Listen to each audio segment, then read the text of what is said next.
Assalamualaikum warahmatullahi wabarakatuh, teman-teman. Parent Teach hadir lagi, dan kali ini saya ingin berbagi tentang kemandirian anak. Ini seringkali menjadi semacam keluhan atau semacam seringkali orang tua merasa, aduh, anak saya tuh nggak mandiri, kesana takut diminta begini, pegangan tangan, dimintai tolong dikit takut, nggak berani, dan sebagainya, nggak mau mengerjakan sendiri, tidak berani mengerjakan sendiri. Karena mandiri kan sesuatu yang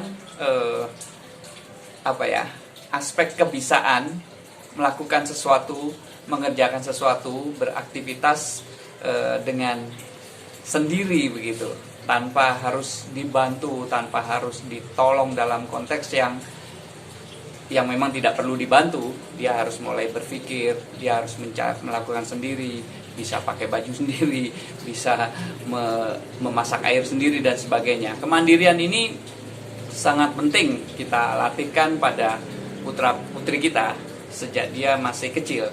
Jadi learning history, pembelajaran yang dia dapatkan dalam pola asuh yang membuat dia mandiri, itu sangat akan berpengaruh pada saat dia nanti besar.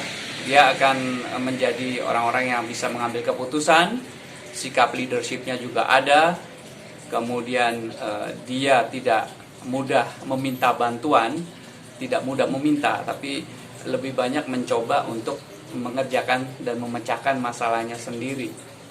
Ini penting, karena meskipun ke depan kolaborasi, kerjasama itu sangat penting dalam kehidupan manusia, aspek sosial itu, tetapi hal yang berkaitan dengan sosial itu juga dibangun oleh kemandirian tiap-tiap individu manusia-manusia yang ada di aktivitas itu. Nah, dalam kesempatan ini saya ada beberapa tips, 5 tips ya, tentang agar anak-anak kita menjadi mandiri, tidak manja begitu. Kadang-kadang sebutan untuk tidak mandiri itu manja. Dan manja itu ketika memang manja dalam konteks yang ingin disayang, itu bukan manja dalam konteks tidak mandiri, tetapi lebih ke ingin diberikan sentuhan kasih sayang, dielus rambutnya, kepalanya, kemudian disapa dengan sapaan yang asyik. Itu membuat anak menjadi tough, menjadi lebih kokoh jiwanya. Nah, tips yang pertama adalah biasakan mereka untuk bersikap ramah dan penuh respek pada segala sesuatu. Jadi kita latih, kita biasakan putra-putri kita menghargai apapun, ya, menghargai apapun, sekecil apapun. Misalnya sekadar pintu harus ditutup ketika habis membuka, itu juga hal yang kecil, tetapi ketika anak-anak membiasakan setelah membuka pintu kemudian menutupnya, di situ kemandirian dibangun. Itu yang pertama. Kemudian yang kedua, seringkali anak-anak itu bermain dan mengumpulkan mainan, dan kadang meminta mainan pada orang tuanya. Oke, apakah itu salah? Tidak.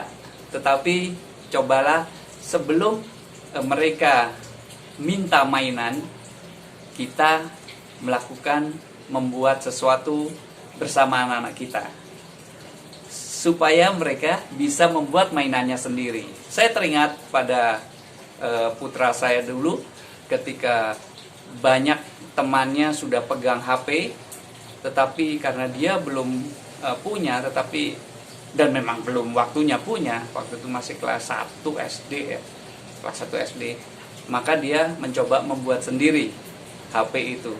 Dia kasih tulisan sendiri, dia tempel gambar-gambarnya, emotikonnya dibikin, dan dia bermain sendiri dengan HP buatannya itu. Nah, di situ kemandirian terbentuk.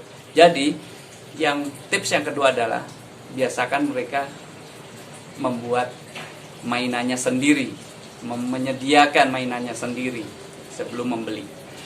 Yang ketiga, ajarkan anak-anak untuk berterima kasih. Ya, berterima kasih ini kata ajaib. Tetangganya mohon maaf dan sepupunya kata permisi. Terima kasih, mohon maaf, dan permisi. Nah, kata terima kasih ini membuat anak-anak merasa bahwa saya sudah mendapatkan sesuatu, saya terima kasih, saya bersyukur, dan itu bentuk kemandirian yang sederhana, tetapi sangat mendasar, membuat anak-anak kita menjadi orang-orang yang kuat, akhlaknya mulia, sekaligus pandai bersyukur dan menghargai apa yang dia sudah dapatkan.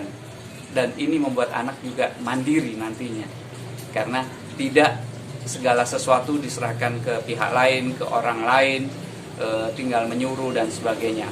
Itu yang ketiga. Yang keempat, kita coba dan biarkan anak-anak, ajarkan anak-anak kita merasakan aneka perasaan. Aneka perasaan.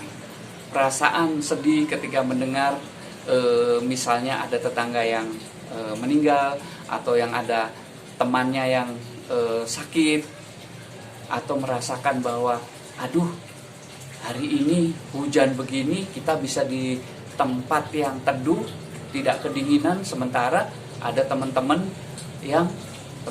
atau siapapun ada di jalanan masih kehujanan, kedinginan, dan kelaparan. Nah, rasa syukur melatih mereka untuk berterima kasih, itu membuat anak-anak juga kuat, dan dia akan lebih mandiri karena melihat orang lain tidak bisa, saya bisa, makanya saya harus lebih hebat lagi, harus lebih mandiri lagi. Itu yang keempat. Dan yang kelima, jangan terlalu sering membeli barang-barang mewah. Ya, jadi maksudnya apa? Agar anak-anak ini untuk mencapai sebuah keinginan, sebuah cita-cita begitu ya, kita latih untuk menabung. Kita latih, kita biasakan untuk melakukan delay gratification, menunda kesenangan sesaat. Jadi diatur agar tensi keinginannya atau nafsu untuk pokoknya beli tinggal minta itu terkendali dengan cara ya tadi, menabung, membuat sendiri, mengumpulkan, dan sebagainya. Jadi anak-anak kita akan terbiasa dengan mandiri tadi. Dibutuhkan konsistensi. Jangan sampai kita meminta anak-anak kita, putra-putri kita, murid-murid kita untuk lebih sabar, lebih kreatif, lebih mandiri, tapi kita nggak konsisten sebagai orang tuanya, sebagai gurunya. Kita juga menunjukkan bahwa orang tuanya juga terlihat mandiri. Misalnya ketika ada tamu mengetuk pintu atau bel atau mengucapkan salam, segera tunjukkan, kita menjawab Waalaikumsalam warahmatullahi wabarakatuh. Oh, langsung bergegas untuk ini, tidak menyuruh, walaupun itu bisa mendidik putra-putri kita. Tolong bukain pintunya, tuh ada tamu, bisa. Tetapi ketika kita, wah ini kayaknya ada tamu, nanti aku lihat dulu, kayaknya rupanya ada tetangga kita ini rupanya. Nah, kecepatan merespon sesuatu itu akan dilihat oleh anak-anak. Dan ketika hal itu terjadi terus-menerus, anak-anak juga terbiasa respon cepat untuk hal-hal yang sifatnya harus direspon dengan cepat itu. Jadi ternyata kemandirian ini sangat penting melalui hal-hal yang sederhana tadi. Tips-tips tadi mudah-mudahan bermanfaat buat teman-teman semuanya. Ketemu lagi nanti di Creative Parentage.